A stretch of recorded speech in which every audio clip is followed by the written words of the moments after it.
já devem ter adivinhado, este é uma edição especial do podcast do Ubuntu Portugal na Estrada e connosco temos Diogo Constantino e André Barbosa e Miguel no podcast sobre Ubuntu, software livre e outras informações de trânsito. Neste momento estamos a caminho de Évora na direção da Wikicon 2024 e vamos falar um bocadinho sobre quais são as perspectivas, repara que eu pronunciei com o C e tudo, para esta Wikicon. O que é que podemos esperar desta edição? Acima de tudo, muita diversão, muito convívio e muita edição. Não sei se queres começar por que eu contextualize um bocadinho o que é a Wikicon. Já agora, ainda bem que me faz essa pergunta. O que é a Wikicon?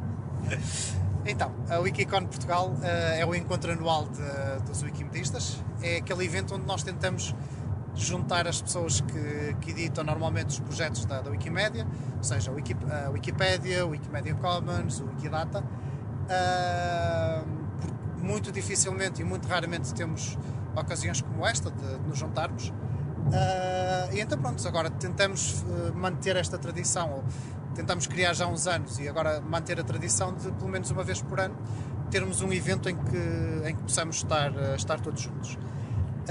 A edição deste ano vai ter como lema fortalecer e capacitar a comunidade, precisamente porque um dos grandes objetivos é tentar desenvolver um bocadinho mais os laços entre as pessoas da comunidade, não só de editores, mas também das comunidades amigas e com quem nós colaboramos bastante. Estou-me a lembrar, por exemplo, assim, duas comunidades que me vêm assim à cabeça por ordem aleatória, o Ubuntu Portugal e o podcast do Ubuntu Portugal, por exemplo. Pronto, e tentar também fomentar, criar aquele bichinho da edição, mas acima de tudo também fazer com que as pessoas se sintam cada vez mais motivadas e sintam alegria em participar neste tipo de projetos. Então, e já não lembro se dissemos onde é que vai decorrer a Wikicon Portugal este ano. Pois é, este ano vai ser em Évora, precisamente o sítio por onde nós nos estamos a dirigir. Neste momento estamos a passar o rio Almanzor, portanto vamos passar ao pé de Montemor, sim. Sim, espera aí, eu estou-me agora a lembrar, sabes que uma das coisas que nós tentamos implementar agora são os Wiki Invade, ou seja, fazemos, por exemplo, uma atividade numa localidade e tentamos invadir a localidade, tirar fotografias, tirar as coordenadas de museus, dos pontos de interesse, e neste caso isto já é o primeiro podcast, se não me engano, o primeiro podcast em movimento. O primeiro podcast em viagem. Não é exatamente o primeiro podcast em viagem, porque fizemos um na estrada. Quando é que foi? Foi no regresso da Festa de Software Livre em Aveiro. Foi após o evento de Home Assistant no Centro Linux. Deixa-me pensar. Pois foi. Uma memória que eu tentei apagar. Pois é, foi uma gravação péssima, era um gravador daqueles de portáteis de mão, ouvia-se imenso barulho do carro, foi completamente improvisado, não é como este, que é muito melhor. Sim, aqui está tudo planeado, feito de uma forma altamente profissional. Altamente profissional, um verdadeiro já tivemos 14 minutos de ensaio e tudo. Um verdadeiro estúdio sobre rodas. Diz-me só uma coisa para quem não percebe nada disto. Qual é a diferença entre um wikimedista e um wikipedista? É tipo variedades de atletismo? O que é que se passa aqui? Então, pensa como um wikimedista é um desportista. Depois o desportista pode ser, por exemplo, futebolista, pode ser vários tipos de desportos. No caso, um wikimedista, ou melhor, um wikipedista é um wikimedista, percebes? Mas dificilmente as pessoas ficam só por um projeto. Daí o termo mais acaba por ser mais utilizado é ser wikimedista. Ou seja, uma pessoa que participa em projetos ou que colabora em projetos da Wikimédia. Mas tu disseste Wikimédia. Sim, exatamente. Pronto. Então, qual é a diferença fundamental entre Wikipédia, que toda a gente conhece, e Wikimédia, que se calhar só algumas pessoas é que ouviram falar? Ok, então, contextualizando. Por exemplo, o projeto, a Wikipédia, toda a gente conhece. A Enciclopédia Livre, que toda a gente pode editar, pronto, e por aí adiante. É lá que toda a gente faz os trabalhos de casa, de uma geração mais nova. Agora já é no chat GPT. Sim, agora Pois é, que antigamente vai é que era... buscar os textos à Wikipédia, portanto... Exato. Sim, mas a Wikipédia é um projeto colaborativo, é um dos projetos que são suportados pela Fundação Wikimédia, a fundação que suporta também a comunidade Wikimédia. No fundo, funciona a Wikimédia como se fosse o agrupar de todos os vários projetos. Por exemplo, e voltando agora um bocadinho atrás, quando nós vemos um artigo na Wikipédia, aquilo tem imagens, essas imagens não estão na Wikipédia, estão num projeto específico para ficheiros áudio e visuais, que é o Wikimedia Commons. Depois, por exemplo, existe também outro grande projeto, o Wikidata, que é um projeto de dados estruturados. Quando nós falamos em termos de, por exemplo, um wikipedista, é uma pessoa que edita a Wikipédia, mas a Wikimédia acaba por ser o chapéu onde todos esses projetos se agrupam. Estão a perceber? É um bocado como, por exemplo, nós estarmos a falar em termos de... Quer dizer, eu ia agora falar em termos de Linux e depois as variantes, mas não é uma correspondência direta. No entanto, acho que acaba por ser mais fácil de perceber. A Wikimédia e o movimento Wikimédia é o conjunto de todos esses projetos. Está bem. Pronto, acho que ficou esclarecido. Mas e então, o que é que tu realçarias como momentos importantes do programa, do que vai acontecer? Ou o que é que tu achas que o que é que te parece mais interessante, mais relevante do programa desta edição? A parte que eu estou mais entusiasmado vai ser no sábado à tarde, vai ser a parte de edição. Isso aí acho que acaba por fazer toda a diferença. Ao longo dos 10 dias vamos ter algumas sessões de formação, de edição, de como fazer maratonas de edição, as editatonas. Vai ser um programa bastante diverso, mas é assim, qualquer hacker, a parte que mais lhe gosta é de codificar. Para nós é quando chega a altura em que podemos editar, e isso é o que vai acontecer durante a tarde de sábado. Ainda para mais um tema completamente pacífico, nada sujeito a polémicas, que serão as eleições portuguesas no universo wiki. Ou seja, vamos incentivar as pessoas a editarem os artigos na Wikipédia, a sua componente no Wikidata, carregar imagens no Wikimedia Commons, sobre os partidos políticos, os políticos e os partidos, especialmente nestas últimas eleições, as 2024 e agora as europeias. Mas, ok, vamos lá ver. Isso vai levantar certamente uma discussão sobre os limites éticos da edição de páginas do Wikipédia que são de informação pública. Sobretudo porque eu estou aqui a lembrar-me num caso de uma determinada bancada parlamentar cuja maioria dos elementos têm processos de crime ou processo em tribunal já com alguma visibilidade. O que é que irá acontecer nessa sessão quando chegar à parte de editar o percurso biográfico e público desses deputados eleitos? Vai-se lá colocar informação dos processos de violência doméstica e outras coisas em que eles estão envolvidos, e trafolhices, burlas, fraudes, essas coisas todas? Quer dizer, isso vai levantar se calhar alguns conflitos com os visados dos artigos. O que é que se pode esperar de uma situação dessas? Tudo coisas altamente pacíficas. Segundo as próprias política de biografias da Wikipédia, nós só podemos adicionar informação que esteja referenciada. Ou seja, se dizes que uma certa pessoa foi condenada judicialmente, para isso ser adicionado na sua biografia da Wikipédia, isso precisa de estar referenciado por um jornal ou por outra entidade, por uma entidade credível. Mas nestes casos estão, é informação pública. foi publicada já na imprensa por várias vezes e é de conhecimento público, isso tudo. A questão é que as pessoas visadas podem, como dizer isto? O termo legal correto acho que é não acharem piada nenhuma. E creio que até já houve problemas no passado. Sim. Eu lembro-me que há uns tempos houve um processo que foi falado pelo mundo inteiro contra a Wikimedia Foundation por causa de um perfil de uma pessoa que teve cargos políticos que não gostou, não apreciou que se contassem os factos da vida dele. Sim, isso na prática foi um conjunto de processos judiciais e um deles ainda está em curso. Houve um conjunto de processos judiciais, não só contra a Fundação, depois também contra a Associação Wikimedia Portugal e alguns editores. Felizmente, no que toca aos editores e até alguns dos fundadores da Wikimedia Portugal, acabamos por sair vitoriosos em todos os processos.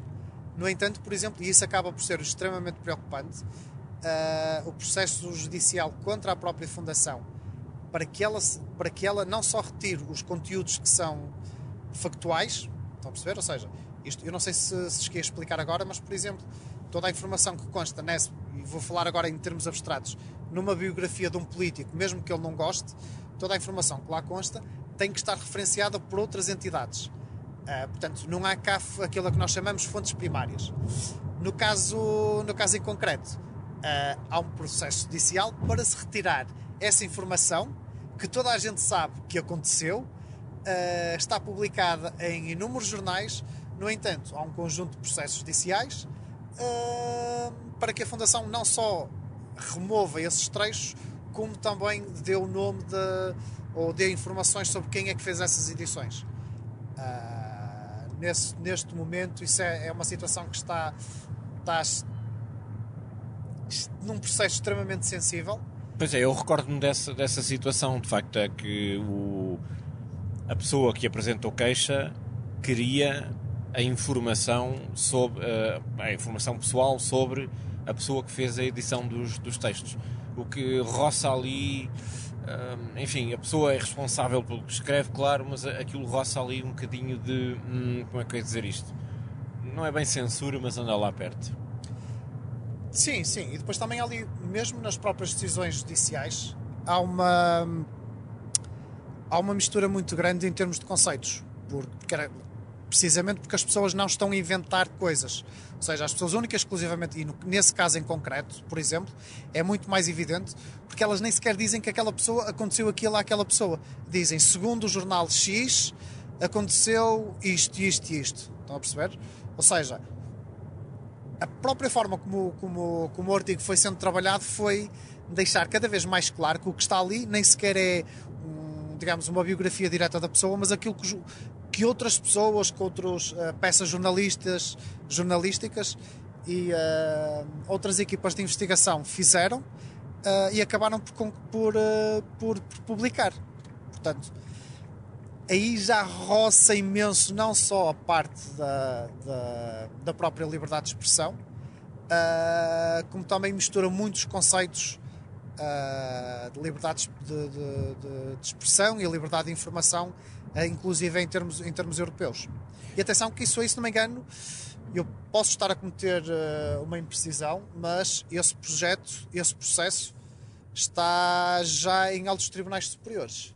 Mas neste caso estamos a falar de uma situação que é muito próxima do trabalho jornalístico. A edição de dados na Wikipédia, para quem é editor, faz um trabalho que é muito próximo do trabalho dos jornalistas, que é relatar factos e apresentar informação. E depois tens pessoas à perna que, mas nós não gostamos desses factos e preferimos factos alternativos e outros disparates. E depois já há casos de jornalistas, enfim, que sofrem de uma série de ações de assédio moral, quando não mesmo físico, com as costas da mão e cacetetes e eventualmente prisão e outras coisas em vários países. Ou seja, a pergunta é: tens medo?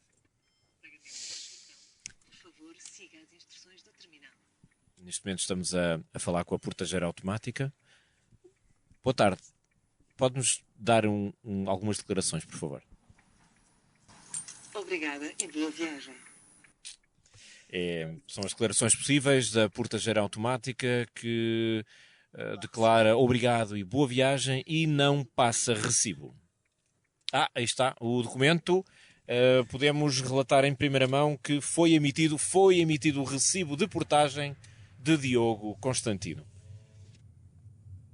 Pronto, estava a fazer de jornalista. Sim, mas Miguel, mais do que um jornalista, eu equipararia mais a, por exemplo, arquivistas, porque um jornalista implica tentar apurar factos e ter pelo menos um juízo mínimo de valor.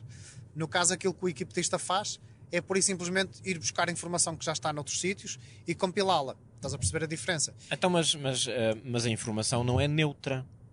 Se um wikipedista edita um artigo para sublinhar um facto ou outro e depois tem um wikipedista rival, vamos chamar-lhe assim, que faz uma edição cujo ênfase ou a construção do texto é contrária àquilo que foi editado, e depois há aqueles conflitos, se tu fores às traseiras das páginas da Wikipédia, de vez em quando tens conflitos entre pessoas que editam e vêm outras que dizem não, isto não é verdade, não concordo com isto, e voltam a editar, e depois vem outro e edita, e depois vem outro e edita, e entretanto tem que chamar um intermediário para dizer, não, calmem-se lá todos, que isto, temos que pôr ordem nisto.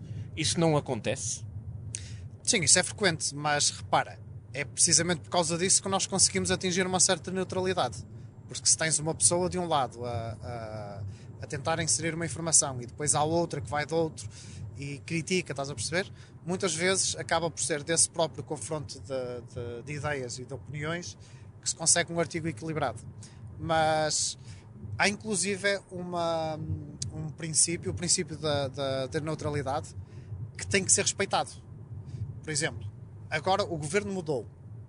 Há um corrupio de cadeiras, há novos assessores, há tudo mais.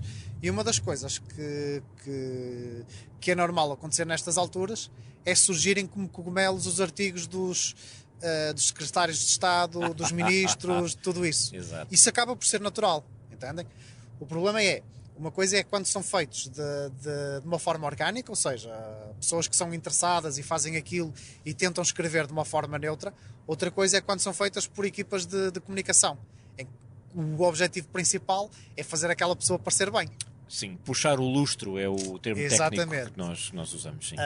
Aí, por exemplo, aí é que começa-se a gerar muitas vezes os conflitos. Sim. Precisamente por causa disso, porque muitas vezes também não conseguem entender que o artigo deve ser neutral. Aquilo não é um artigo para puxar nem para um lado nem para outro. É um artigo biográfico que deve ser apresentado de uma forma neutral. Ponto. A neutralidade.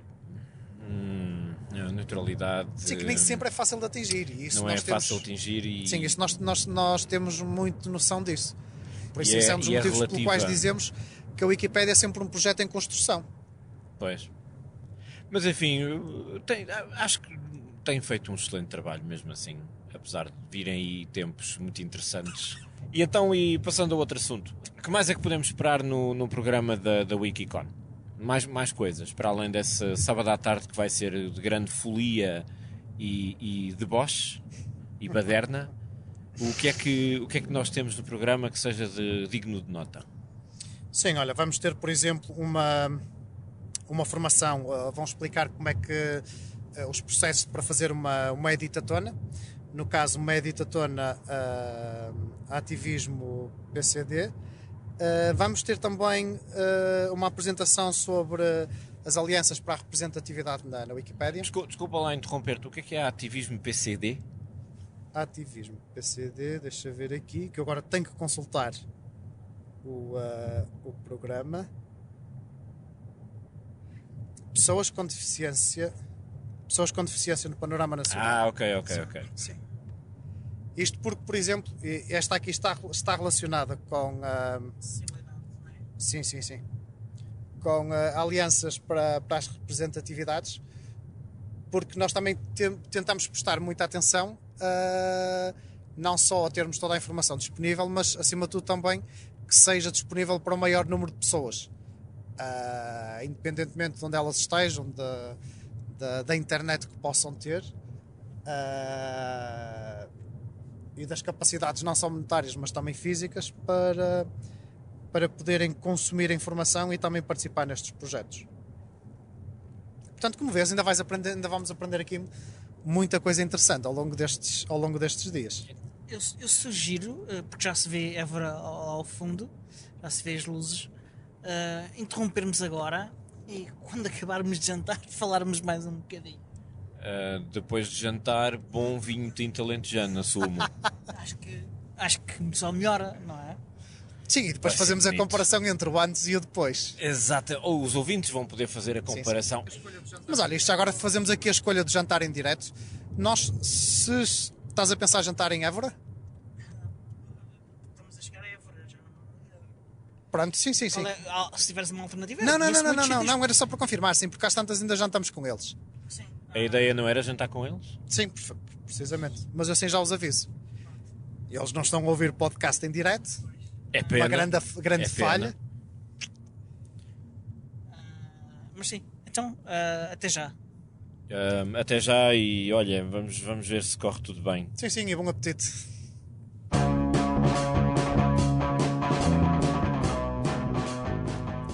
Olha, afinal não viemos depois de jantar. Como assim? Nós prometemos que voltávamos depois de jantar. Já passaram 24 horas desde a gravação Quase. de ontem. Eu não me lembro de nada depois de jantar. Só acordei há bocado e estamos neste ponto. Não, é mentira. Nós fizemos imensa coisa, estivemos muito ocupados ao longo do dia, foi muito produtivo. Tivemos conversas muito interessantes com pessoas, em geral, e pessoas em particular. E assistimos a várias comunicações. Houve ainda quem pudesse trabalhar durante o dia. Não vou dizer nomes. Diogo! E tu, Diogo, como é que a coisa correu para ti? Bem, vamos começar pelo jantar, né? Ontem tivemos um jantar. Sim, o jantar. Coletivo das pessoas que vinham para a Wikicon, que já cá estavam ontem, e dos organizadores, obviamente. E foi um jantar muito agradável, patrocinado pela Wikimedia Foundation, em que discutimos coisas interessantes com pessoas interessantes. Exato, e eu comi umas migas de espargos. Essa é uma coisa boa de comer, mas não de cheirar no dia seguinte. E houve vinho tinto também. Houve algum. Uma pessoa não vem ao Alentejo para andar a comer porcarias. Isso é verdade, portanto, é um facto. Há prioridades. E que mais? Que mais? Fora do calendário, eu ainda tive a oportunidade de visitar alguns amigos daqui de Évora com quem eu trabalhei há muitos anos atrás, que adotaram software livre no seu trabalho, nas suas produções. Nós chegámos a falar disso num episódio qualquer? Chegámos a falar, porque eu falei várias vezes, porque foi por ocasião dessa associação onde eu trabalhei que eu descobri o mundo do software livre e evangelizei aquela coisa toda, e foi assim a minha primeira experiência com o Ubuntu, como sistema operativo, mas também para aquelas pessoas. Portanto, foi um processo coletivo que deixou marcas, porque ainda hoje usam software livre e dizem que não querem outra coisa. Em breve, não sei quando, porque o calendário aqui foi muito apertado e eu ainda queria ter feito uma conversa com eles, mas não foi possível, porque eles estão a fazer produção de um festival noutra localidade e estavam de saída. E nós também estivemos ocupados com a Wikicon, como é óbvio, mas no futuro ficou mais ou menos agendado para termos uma conversa e eles relatarem um pouco o que foi a experiência deles, etc. Fora isso, onde é que nós estamos agora? Perguntam vocês que estão a ouvir ruído ambiente. Estamos numa esplanada. Quer dizer, nós não estamos num estacionamento, na verdade. Bom, sim, estamos a ocupar um lugar de estacionamento com as nossas patinhas, mas estamos em frente a uma esplanada onde se encontram os convivas da Wikicon. E isto já no fim do dia das comunicações. Sim. Tivemos o dia... A parte da tarde foi gasta com comunicações. De manhã eu estive a trabalhar, não sei o que é que vocês estiveram a fazer. Eu fiz um circuito, não vais acreditar, eu e o Marcos Marado e a Paula estivemos a fazer circuitos alfarrabistas em Évora. Descobrimos perdi a cabeça, comprei 6 livros. Eles compraram outros tantos. Eu não posso ir a alfarrabistas, é assim que eu fico pobre. Não podes ir à rua. E fizemos o circuito e tivemos a ver um bocadinho da cidade. Eu já vivi aqui e tenho umas saudades monstras de viver em Évora. Eu queria voltar. Tenho esse sonho na cabeça há muitos anos. E pronto, e passámos por essa associação e tal, e estivemos a falar um bocadinho com eles também. Entretanto, estive a falar com um amigo que vai ser entrevistado. Vamos ter uma conversa com ele depois de amanhã. E surpresa, surpresa.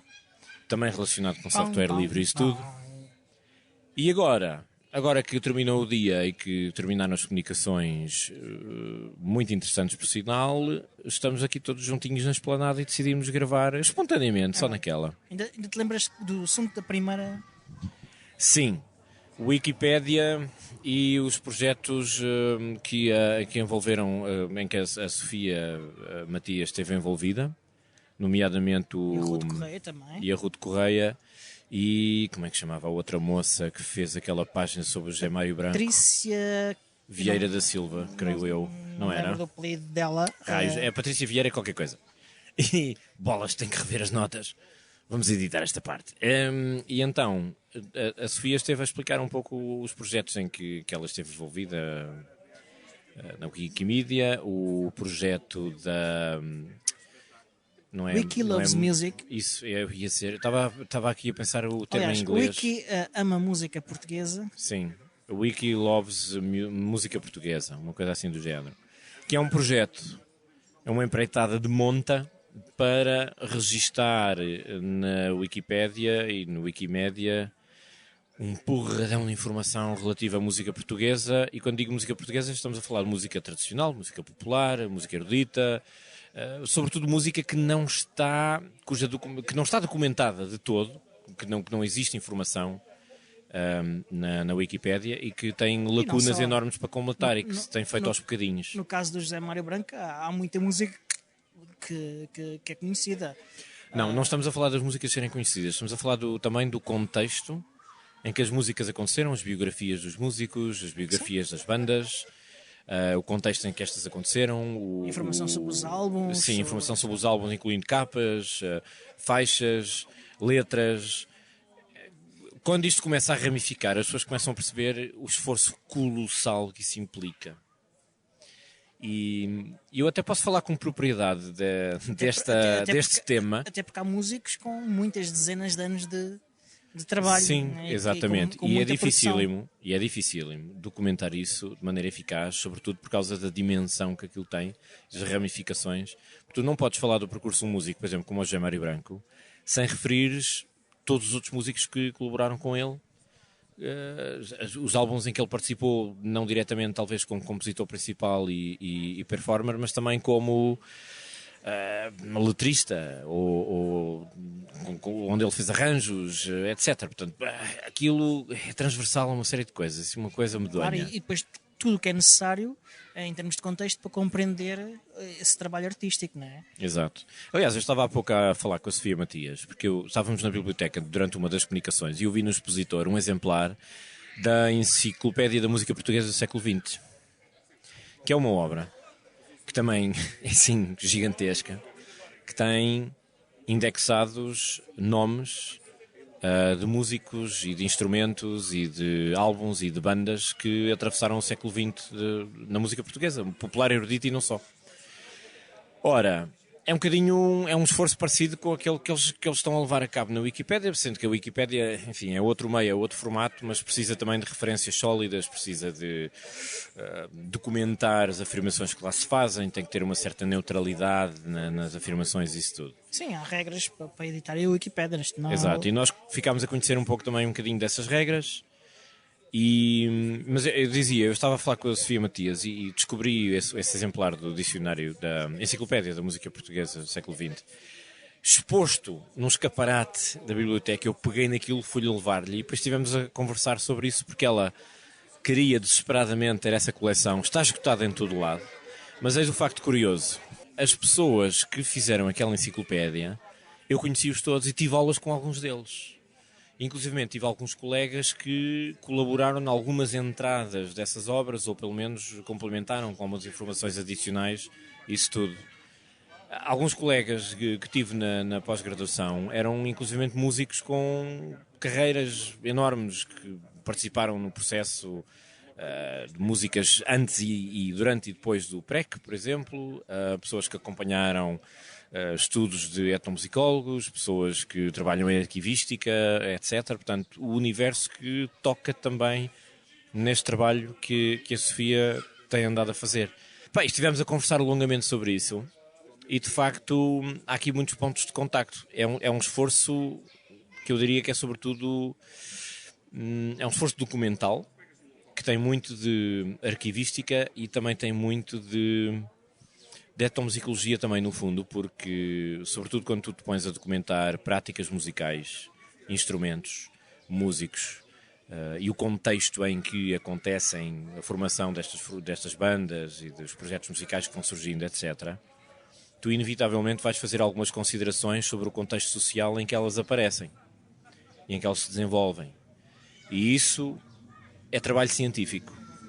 Ou seja, a complexidade de uma coisa dessas não pode ser subestimada. Sim, isto tem sido feito no contexto de entidades que se dedicam à investigação científica nesta área. Não apenas no contexto da Wikipédia e da Wikimédia, isto tem sido investigadores a contribuir e jornalistas, e, portanto tem sido um trabalho feito por especialistas Vamos lá ver. Há aqui uma série de problemas éticos que se colocam, porque o método científico, sobretudo nas ciências sociais, como a etnomusicologia e não só, é um método científico como os outros todos e, portanto, precisa de ter factos verificáveis, precisa de ter teses que sejam sustentadas em dados objetivos, observação. No caso das ciências sociais, usa-se também muitas vezes observação participante, recurso a entrevistas com pessoas, com os agentes dessa realidade, com especialistas de determinadas práticas musicais e isso tudo. E os estudos e documentos no quais estes artigos e bases de dados se baseiam terão tudo isso. Sim e não. Sim e não, vou explicar porquê. Porque os estudos científicos que têm que ser publicados têm que ser submetidos a revisão por pares. Sim, e tem um crivo muito apertado. Mas eu não estou a dizer que a Wikipédia é isso. Eu estou a dizer que o artigo da Wikipédia baseia-se nesses trabalhos e que as afirmações que lá estão são baseadas no que está concluído nesses estudos. Mais ou menos. Eu não estou totalmente de acordo com isso, porque a Wikipédia também beneficia, ou não, aqui e ali, de algum trabalho voluntário de entusiastas e de pessoas que gostam do assunto e que querem contribuir. E que, obviamente, quem faz a mediação com essas pessoas e quem faz a gestão das páginas tem que ter a preocupação de ter alguma credibilidade científica e tem de ter, enfim, tem que ter presente que o que lá está escrito tem de se basear, eu tenho que ter referências sólidas. E é aí que entram também os trabalhos científicos que já foram produzidos nessa área. É importante e é necessário que aquilo que lá está escrito seja sustentado nesses trabalhos científicos e que haja referências que apontem. Mas isso é uma das regras. Citações bibliográficas, etc. Pronto, aí está, mas é isso que eu quero dizer. A questão é que isso tem que ser mesmo muito bem defendido e tem de ser muito bem sustentado. De outro modo, corre-se o risco de deixar que critérios menos apurados tomem conta da coisa. E é preciso que as pessoas façam uma análise crítica do que é escrito, o que é publicado nessa área e consigam distanciar-se e perceber isto tem alguma validade, isto é baseado em factos, isto é baseado em informações fidedignas, é baseado em observações subjetivas, sim ou não, enfim.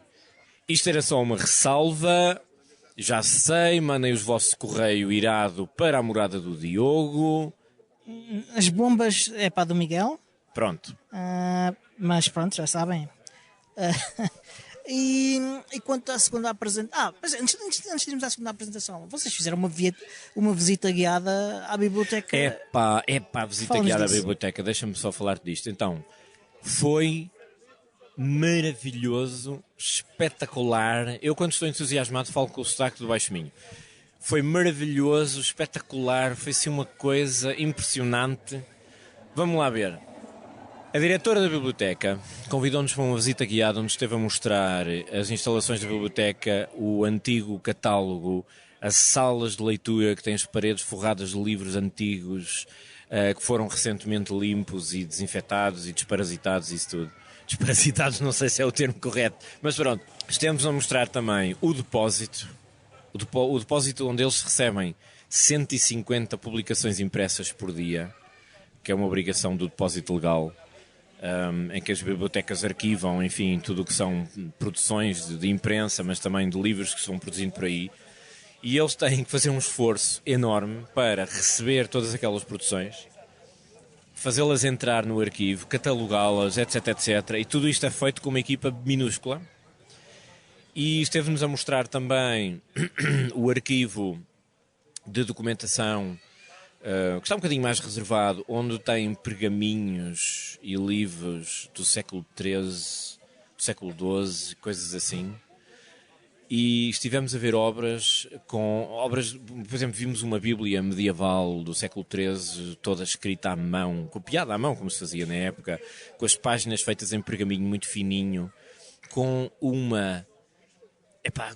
um livro de uma beleza indescritível, com umas iluminuras fofíssimas e uma escrita que parece impressa, porque o cuidado com que aquilo é feito é assim uma coisa extraordinária.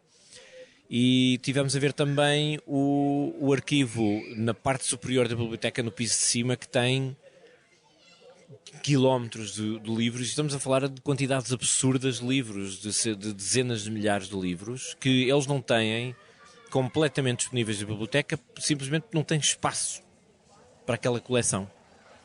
Então... E eles têm feito um esforço. A Biblioteca de Évora a Biblioteca Pública de Évora foi a primeira biblioteca pública do país. Apesar de não ser a biblioteca mais antiga, era a primeira biblioteca que esteve disponível para o público em geral. E já vamos aí. Há bocado estavas a falar do depósito legal. A quem perguntas sobre o depósito legal, como foste lá também, talvez saibas responder. O que é que eles recebem no depósito legal em termos de publicações? Publicações regionais, as nacionais, tudo, é o quê? Eles estão ligados à Biblioteca Nacional e a Biblioteca Nacional recebe o grosso das publicações nacionais e algumas regionais.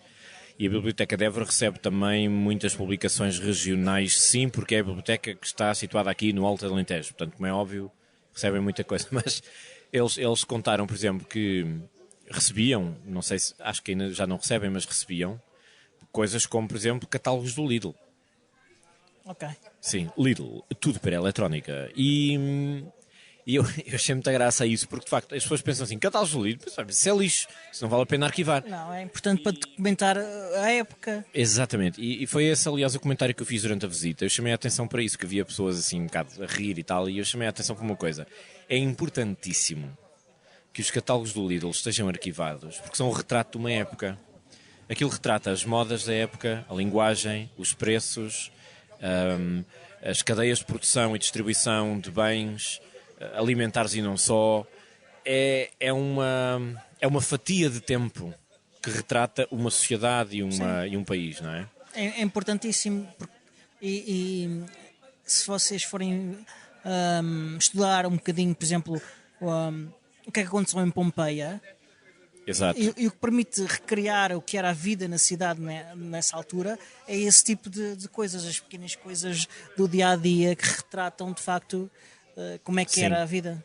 Parecem comozinhas, mas de facto são reveladoras. Okay? Para nós são coisas do dia-a-dia, não damos importância. Sim. Mas para um arqueólogo do futuro, que dentro de 500 anos, 1000 anos, 2000 anos, olha para aquilo, é um verdadeiro tesouro que abre uma janela sobre a vida cotidiana das pessoas. Eu fiz o paralelismo com, por exemplo, e eu já fiz isto, os jornais antigos do século XIX, imagina, o início do século XX, que estão arquivados nas bibliotecas e que tu podes consultar, e tu começas a ver, por exemplo, os anúncios da época. Coma óleo de fígado de bacalhau e experimente o elixir saudável do Dr. Max e não sei o quê. E tu olhas para A aquilo... Dubai com nitrato do Chile. Isso eram os azulejos espalhados pelo país todo. Mas sim, é o retrato de uma época e até na maneira como as coisas estão escritas, como as frases são articuladas, o vocabulário utilizado, as figuras, as ilustrações, tudo isso que parece absolutamente banal para uma pessoa que tenha vivido nessa época, para nós é uma janela sobre essa realidade. É um tesouro que vale a pena preservar e temos aqui um retrato de como é que era a vida naquela altura. Isso é importantíssimo. E depois, obviamente, eles recebem tudo o que são jornais com notícias, factos, pessoas, datas, aquelas coisas todas, livros, muitos livros. E eles têm a obrigação, obviamente, de receber, catalogar isso tudo e tornar disponível ao público. Portanto, a missão desta biblioteca é uma coisa extraordinária. E mais extraordinária porque eles têm uma equipa de 7 pessoas para fazer um trabalho gigantesco. E esta disponibilização ao público é feita como? Sabes?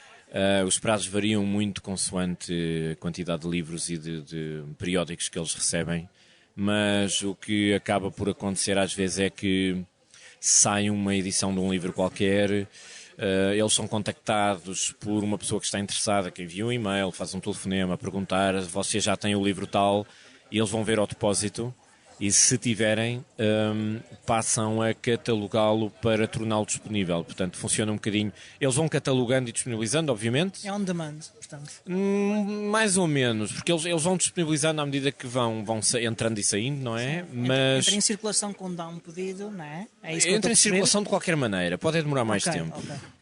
E quando, porventura, são contactados por alguém que mostre interesse, a catalogação desse item pode passar à frente para que seja disponibilizado mais depressa. Portanto, é um bocadinho essa lógica.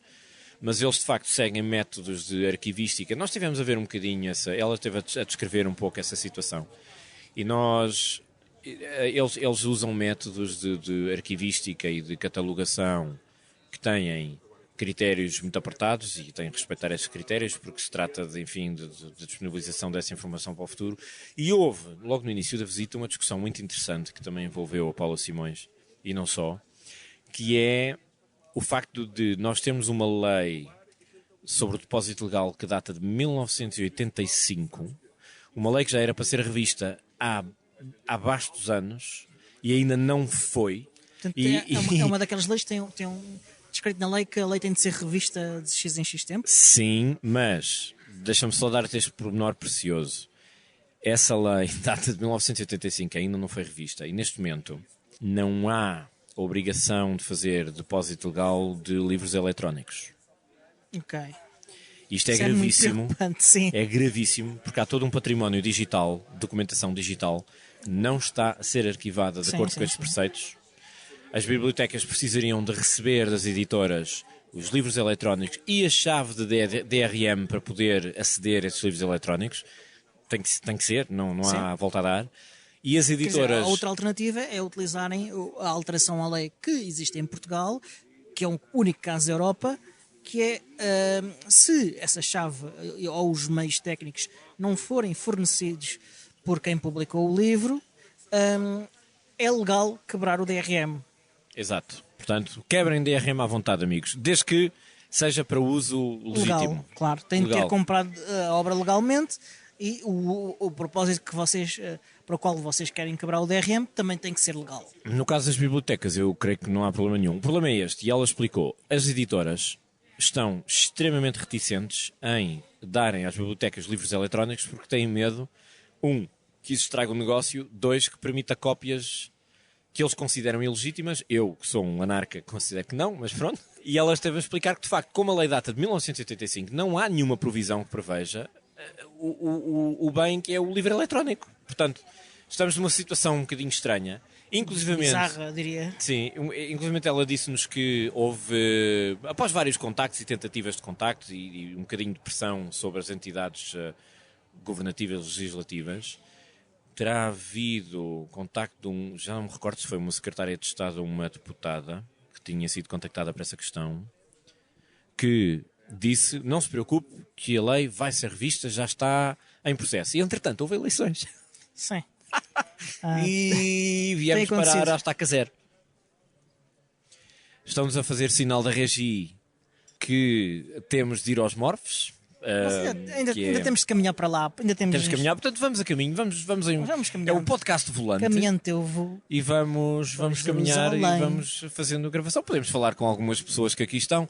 Paulo Simões. Estávamos a comentar algo que tu disseste hoje durante a visita.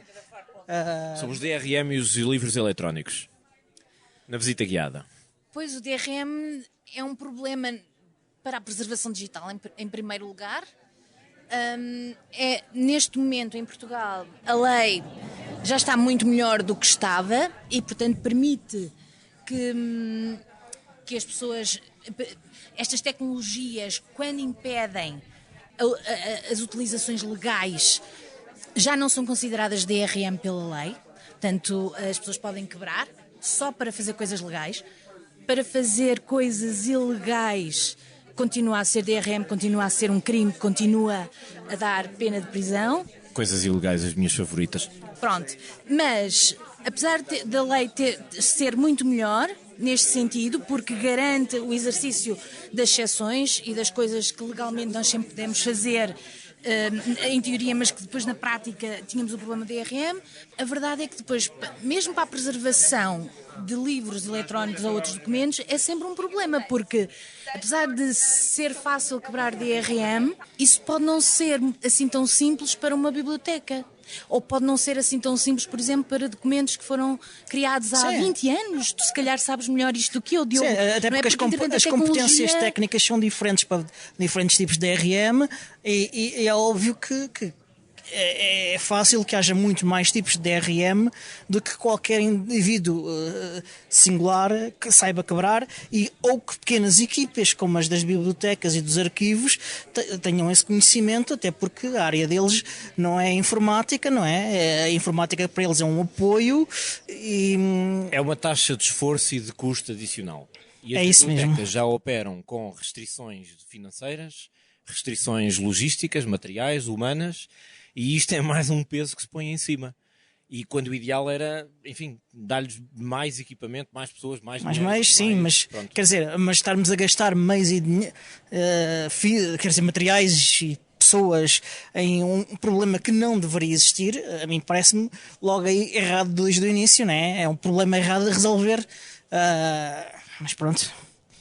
Sim, na verdade, esta lei tem uma outra coisa importante, que é proibido colocar DRM em obras em domínio público. Portanto, obras que já não têm direitos de autor, não é? Isso já é muito bom.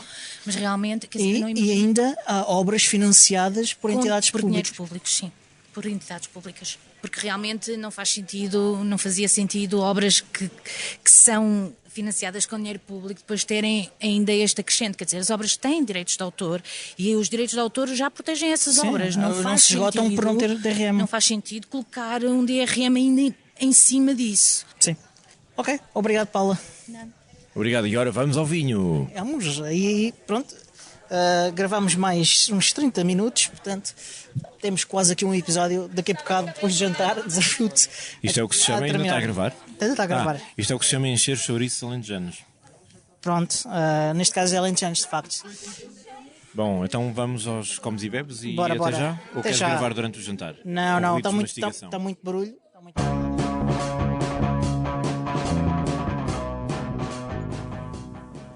E estamos no terceiro dia da Wikicon, dia 7 de abril de 2024. Neste momento são 9 horas e 47 minutos e estamos a caminho da Azaruja, no Alentejo, na estrada. Ao volante está o Diogo. Diz olá, Diogo. Olá, Diogo. Nunca ninguém tinha ouvido esta piada. Neste momento estamos a passar um ciclista que pedala valentemente numa estrada que praticamente não tem berma, ladeando a estrada de cada lado. Oliveiras, muitas oliveiras na planície e também urze, toda a espécie de flores e sobreiros, neste caso, e uma pinheira e também montes de flores que a primavera chegou e está tudo a desabrochar. Entretanto, pelo caminho também já vimos casinhas, ovelhas e vaquinhas, portanto, toda a espécie de bucólico rural que preenche o nosso imaginário do nosso belo país, Portugal. Pronto, vamos a caminho da quinta dimensão, que é um monte alentejano do século XIX, mais ou menos, visitar um amigo de longa data que trabalha com software livre há algum tempo em muitas áreas artísticas e científicas e técnicas. Vamos ficar a saber mais quando lá chegarmos. Portanto, fiquem por aí. Vamos ter um episódio inteiramente dedicado a isto, portanto, fiquem atentos. Será publicado em breve após este episódio de reportagem no terreno da Wikicon. Exatamente. Então, até já.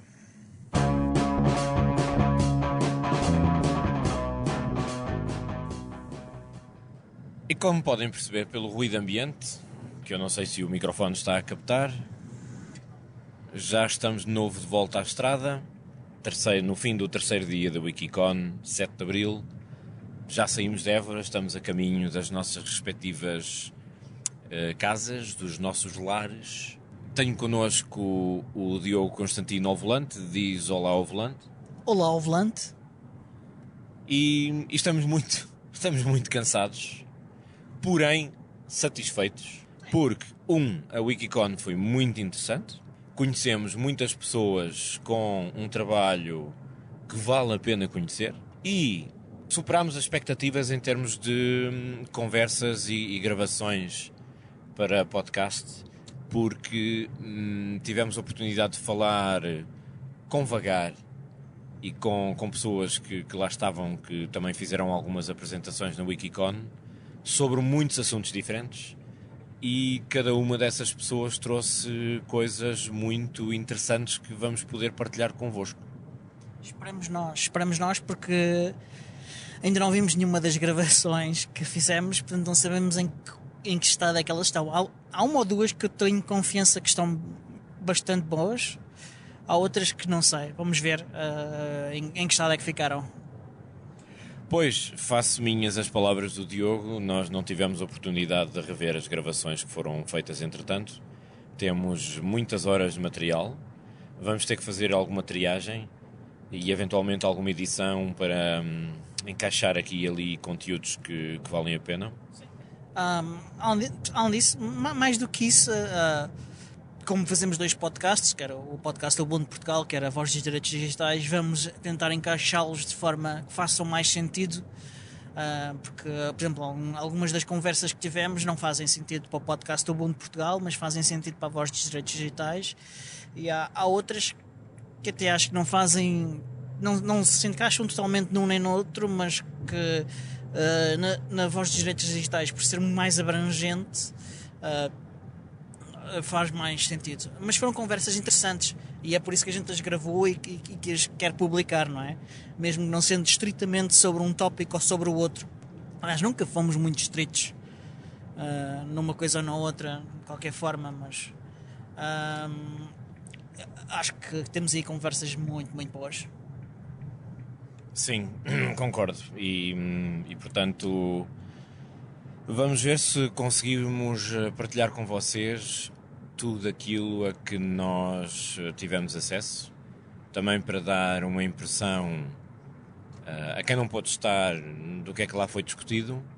E também para darmos a conhecer o trabalho dessas pessoas e ajudá-las também a partilhar aquilo que tem sido o investimento que elas fizeram em alguns assuntos que, no nosso entender, têm toda a pertinência e toda a relevância para quem se interessa por comunidades de software livre, comunidades que trabalham em modelo colaborativo, cooperativo e conhecimento aberto, que é disso que se trata a Wikicon.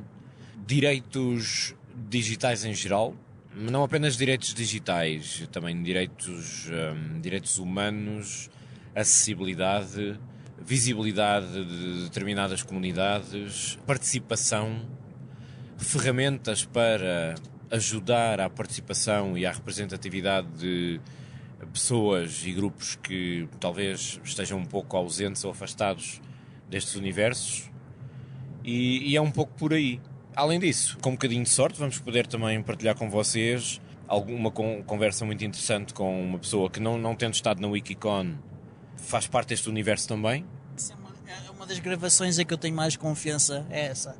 Sim, que é o João Bacelar, que trabalha com software livre já há muito tempo e que nós visitámos na sua quinta dimensão e esperemos que seja do vosso agrado. Mais coisas. Diogo, notas finais? Vou-te desafiar a dar uma pontuação de 0 a 10 à Wikicon. 11. 11? Não, estou a brincar. 9.5. Não, 11. Eu como vou respeitar a escala, para mim foi um 10. Foi claramente um 10. Foi um evento bem organizado, com tempo para as pessoas interagirem para lá das comunicações e das sessões de debate. Aliás, eles ficaram lá a debater o código de conduta da comunidade. Portanto, há oportunidades. Foi bom, foi muito bom. O sítio foi extraordinário. E toda a componente social também foi muito boa. Portanto, estou muito contente. Acho que é do melhor que se pode fazer. Fiquei particularmente impressionado com a escolha do edifício e com a escolha da gestão das salas do edifício, mas sobre isso vocês poderão ouvir qualquer coisa na conversa que tivemos com a Sofia Matias. E fiquei particularmente impressionado com a disponibilidade e o entusiasmo com que a diretora da Biblioteca Pública de Évora recebeu o evento e nos recebeu a todos, que se viu na visita guiada que ela acabou por fazer, e com as condições em que nós fizemos a coisa, porque foi bom, foi agradável, foi pacato, não foi, como às vezes pode acontecer nestes eventos, sobrecarregado, com um programa demasiado preenchido, demasiado cheio, em que nós temos às vezes que hesitar e optar por esta ou aquela comunicação. Foi uma coisa que se levou com muita calma. Para a organização não, mas isso faz parte, porque eles têm de garantir que tudo funciona, não é? Mas de resto, fiquei bastante bem impressionado com tudo. Foi porreiro, pá. Foi. Pá, e já não tenho muito mais para dizer, não sei. Podemos fechar isto, não? Sim, podemos fechar. Eu estou muito cansado, estamos ambos muito cansados e deixamos por aqui. E pronto, cá estamos na estrada. Vou-vos dar um bocadinho da paisagem sonora. Pronto, é isto, é a paisagem sonora do interior do carro. E até uma próxima. Saudinha, juízo, portem-se bem e até para a semana. Até para a semana!